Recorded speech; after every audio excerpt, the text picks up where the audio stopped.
old do you think the guy was? 60? 65? He was old. Exactly my point. He was old. Yeah, and old people have strokes. That's what they do. But they usually don't crack their heads open in the process. You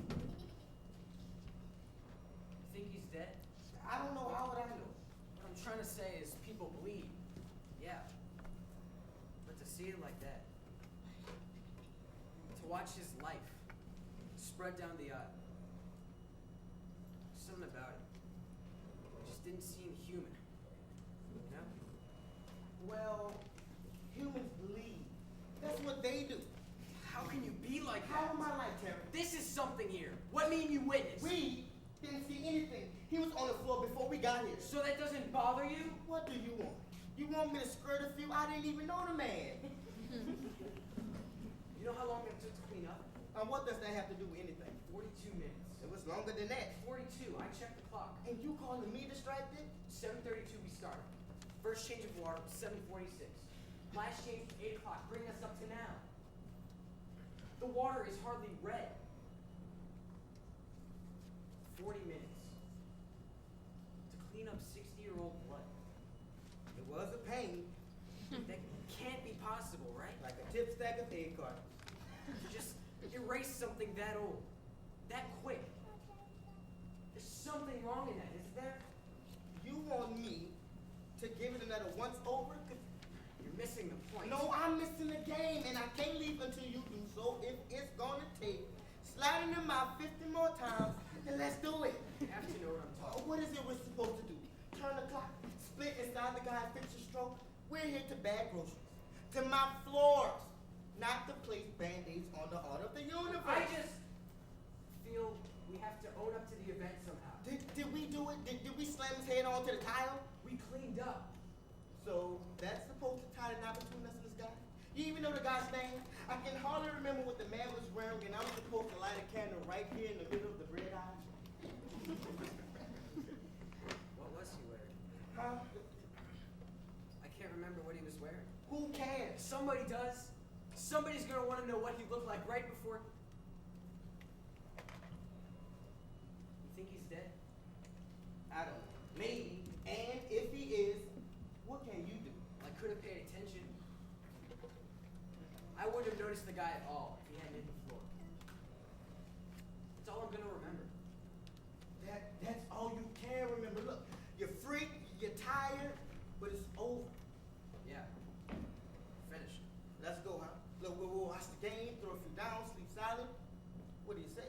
Something just won't let me move. You know? I feel like something should be said. Brown pants, a gray sweater, baby blue zigzags. What's this? What he was wearing? Do you remember what he looked like? Yeah, black dude. Gray beard, kind of looked like Grady from Sanford and Son. Get out of here. He did. Split image, almost asked for an autograph when he first got in. You know, it is possible. Think it might have been him? No. Stranger things have been known to happen. You don't think there was even a chance? No.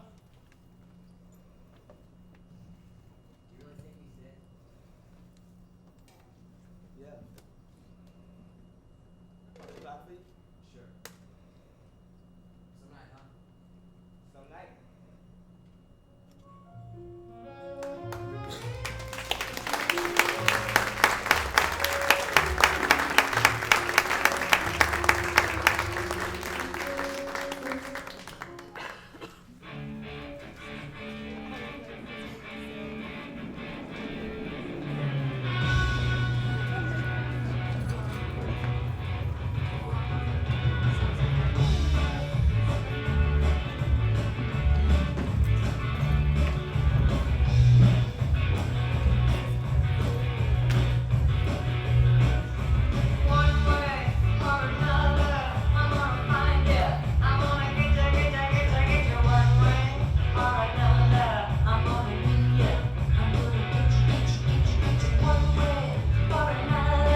imponderable thing. He wants to be loved for himself. And if anyone finds out he's rich, that will never, never, never, ever, never happen. He wants someone to love him for the nevish that he is. Okay, you take him. I don't need him. I'll be a pediatric allergist. Remember, adopted. People will marry me for money. Plus, I have a trust fund. Plus, I have doting parents. Plus, I'm driving a Corvette. Congratulations, you have just won our Let Me Cake Award. Have another beer. I am giving him to you. Me, the goose who lays the golden eggs, savvy? Blink your eyes twice if you catch my drift. I ain't kidding, Loomis. This is one of those moments that could change your whole life. We are the only ones who know. We call him up, he comes over. We're nice to him. He asks you out. You go. Again, he asks. Again, you go. You take your time. Maybe after 2 months, you do some heavy petting. Instant marriage proposal. India, I mean, really, when he dies, so I can throw myself in his funeral pyre? Thousands of millions, unimaginable bucks. Stack it in tens and it would fill the Superdome. The interest income will be over, who knows? Look, you want to be an actress? Produce the film. Hire Robert Redford. You want barbers? Buy a couple hundred. You remember that law school you can't afford? How about Harvard? Buy a house in Cambridge. Vacation in Tibet. Fly me in every 2 weeks for tea and petting pools. Dearest feminist, we are talking billions. Rose, if I didn't know you were a paranoid schizophrenic, I would think you were a Tupperware You salesman. don't have your price. What are you saying? You don't have your price? I'm engaged, nutso. Done. Is this a joke or what? Call it off. I'm in love. You were in love last year. Oh, that was different. 6 times. Okay, 6 times. And 3 weeks ago, you went out with someone else. For coffee. Right. Coffee. Your first marriage should have lasted more than 2 weeks. Should be put in the natural history museum. You take it. I'm afraid I'm not that cynical. You want to end up in Hollywood? I won't. You don't have a dime, Kristen. Your family doesn't have a dime. You wrote the scholarships until they gave up. You're gonna end up being a $1.25 barber. I'm afraid it's a little too late in the century to turn into a court. I'm afraid it's a little too late in the century to turn into a barber. Take him. Get a divorce in 2 years. Settle for practically nothing. 60 million in the house. Be anything. Marry anybody. Go anywhere. Don't feed me this romantic. I'm too good for this. I am a powerful woman. Crap. This isn't another anti-materialist, spiritual, self-expanding, liberated bull session. This is millions of dollars in cold hard cash on the railhead. I already called him. Teddy, what's it? Steady Watsons. Be here in maybe 5 minutes. Look, you don't have to invent the electric car, cure the cold, none of it. It's gonna happen once and it's never gonna happen again. It's beyond cosmopolitan. Figure out who you are later. Figure out what you believe later. Sell out and praise the Lord. Don't tell me you're too damn dumb to figure this out. Could you look at him in the morning? In the morning, everybody looks terrible. What about him? What about his feelings? He will love it. He's been waiting for it for years. Come on, look it in the face. When it's over, he will kiss you goodbye and buy Sharon Stone. You really are a monster. Don't kid me, ladies. We are born in America. We are middle class down to our anklets and attities. If we started learning this stuff with our Barbie dolls, and don't you give me any of that traditional role stuff. You think guys wouldn't do this if we had these bucks? And if you don't do it, somebody else will. They will line up from here to Nome, Alaska. And what is our responsibility to ourselves? Our responsibility is to our potential. 50% of all American marriages end in divorce anyway, and you know what's given as cheap costs? Financial problems. No kidding. And are you doing him a disservice? He is pining away out there. He sits with his back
chaste in her dressing room and sat in front of the beautiful, cherished mirror.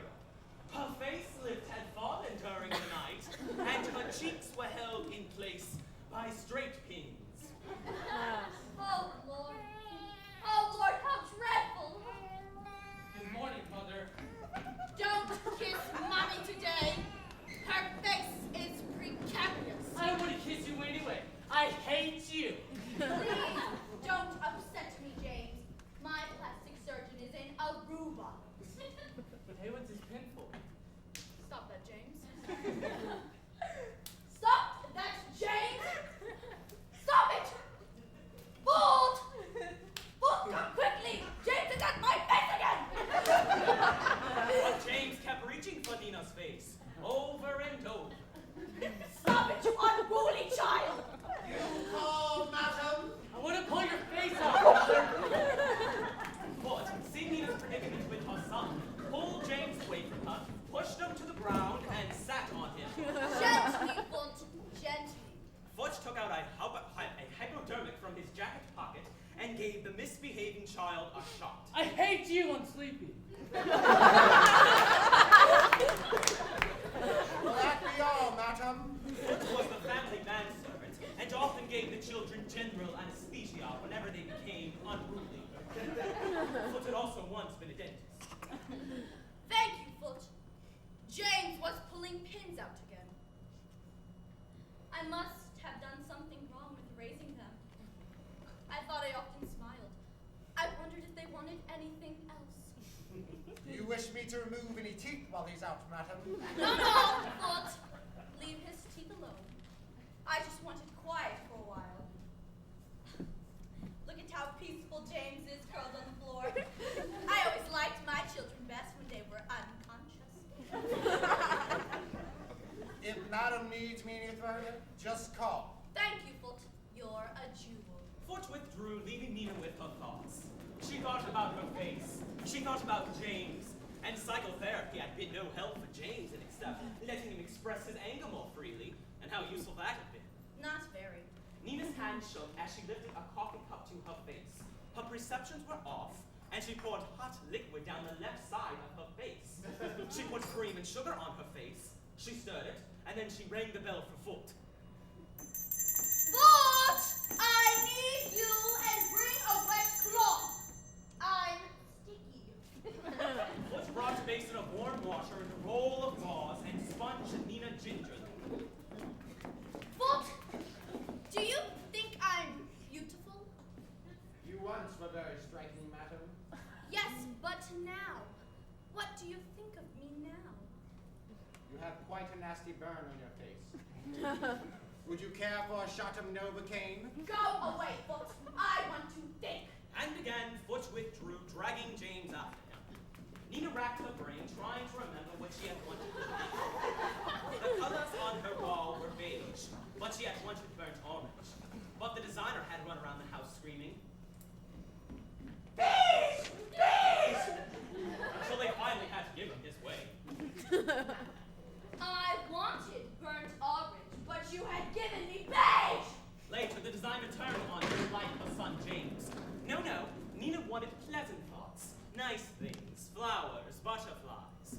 Little duckies. A Little Prince by Saint Exupéry. That was a nauseating little book. Nina had never finished it. Some monk had passed it through her car window while it was stopped at a traffic light one day. Drive on, Lance. But Lance, the handsome chauffeur, insisted on obeying the necessity of the traffic light. I must obey the red light, madam. Laws are for other people, Lance, not for me. I'm sorry, madam. I don't wish to lose my license. I said drive on, Lance. But the Mercedes just sat there, and the monk had just enough time to pass the stupid book through the car window. But Lance was selective in what commands of Nina's he followed, and eventually he had to be fired. A long succession of chauffeurs followed, none satisfactory. Finally, Nina gave up riding in her car, and she stayed at home hoping for visitors. But if any Jehovah's Witnesses come, show them in, will you? But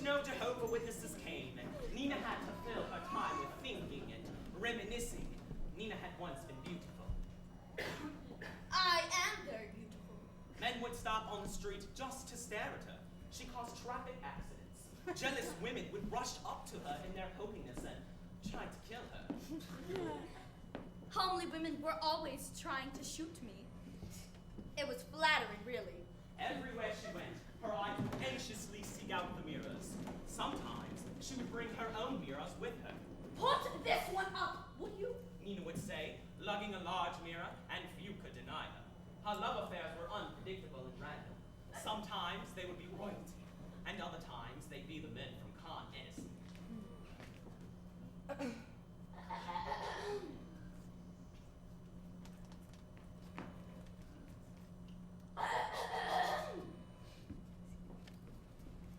I don't really know where the power box is, I'm afraid.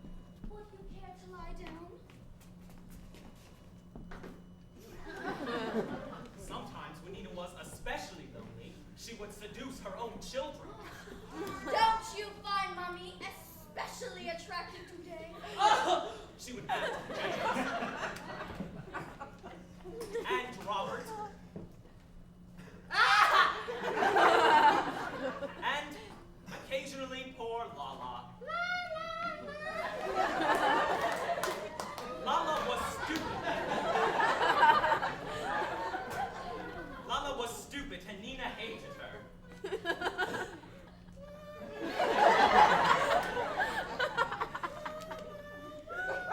Lala, pay attention.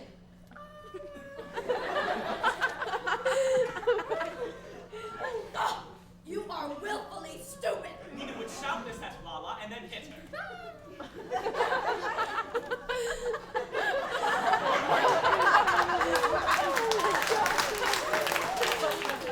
But Nina mustn't think of the past now. The present is what held promise, and her plastic surgeon was due back in several days. Foot, I want a cruller. She presumed what she heard were Foot's footsteps, but they belonged to her second son, Robert, who fired 2 shots at her, one which grazed her shoulder. I hate you, Mother! Then he ran into the garden.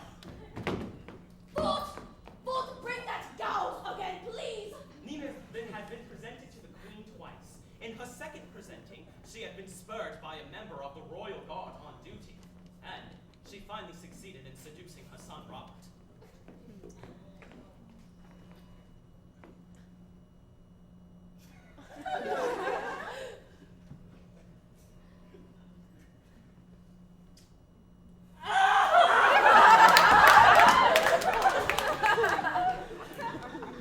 The school psychologists were highly critical of Nina's behavior, but she was uninterested in their judgment. And then, when Louis Malle made a murmur of the heart, well, she called him up and said, There, you see? The critics thought it was charming, so I don't know what all the fuss was about my behavior. Nina quite liked the film, which had to do with a mother seducing her son one afternoon. But she felt the actress Leah Massari was a bit more coarse-grained than she was. My features are more delicate, more lovely. I thought Liam Massari was a bit too earthy. I may be sensual, but I am never earthy. Neither Robert nor James would agree to see the film, but Lala sort of liked it. Yes, Lala loved the movies. Murder of the Heart, she liked. And that other Louis Malle about suicide, The Fire Within. And that early Sean Murray film where she makes love in the bathtub. The Lovers, also directed by Louis Malle. Yes, Lala really seemed to like the films of Louis Malle. Which just goes to show that she's only stupid when she wants to be. No stupid child is going to like the films of Louis Malle. So there, I proved my point. Lala is willfully stupid!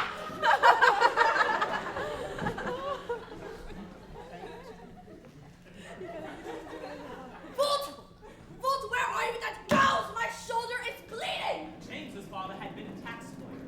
Robert's father had been one of 20 men. Lala's father had been one of 56 men that busy summer Nina had the beach house painted. After a brief burst of self-judgment, Nina searched the thesaurus to alternatives to the word promiscuity. Synonyms include solicity,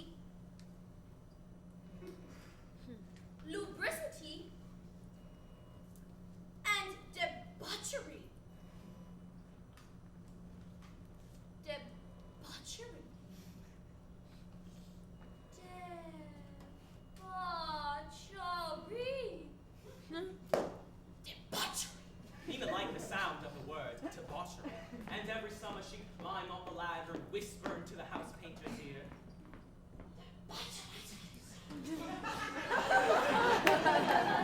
Has madam been shot? Yes, but Robert said something to me. Something mean. And then he shot me. What took you so long? I'm sorry, madam. I was giving Lala a hypodermic shot. She was complaining about something and acting stupid. But now she's as quiet and as good as the lamb. She is good as a lamb. But I asked for a cruller. How many times must I ask for a thing before I get it? We're all out of crullers, madam. Would you like sausages? Go away, foot. I'm sorry, madam. I'll ask the cook to bake some collars for tomorrow morning. Tomorrow morning, tomorrow, and tomorrow, and tomorrow? Who knows if I'll want a cruller tomorrow, foot? It doesn't matter. Leave me now, please. Yes, madam.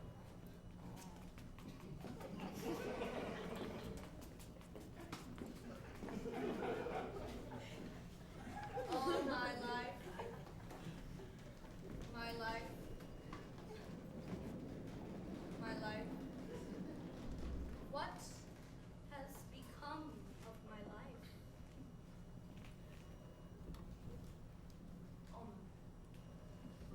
And what has become of my face? Pins are for curtains, not for faces. Nina stared at herself in the mirror and tried to decide whether or not to kill herself. She stared a long while. She didn't look well. Slowly, she began to take the pins out of her face. Her cheeks began to droop downward, and tears filled her eyes. She looked like Simone Signoret, the late Simone Signoret. And of course, when her plastic surgeon would come back from Aruba, he'd make Nina's face look substantially better. And she didn't know how to kill herself. That is, unless one of her children shot her. She rang the bell for Fort. What? In lieu of crullers, Nina decided to have sausages and general anesthesia. And if Robert shot her while she was asleep, well then, so be it. And if she woke, she would have a proper lunch. Yes. Death or lunch. Death or lunch. One of the two.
Okay, you Belmore boneheads, that was Tchaikovsky's 1812 overture.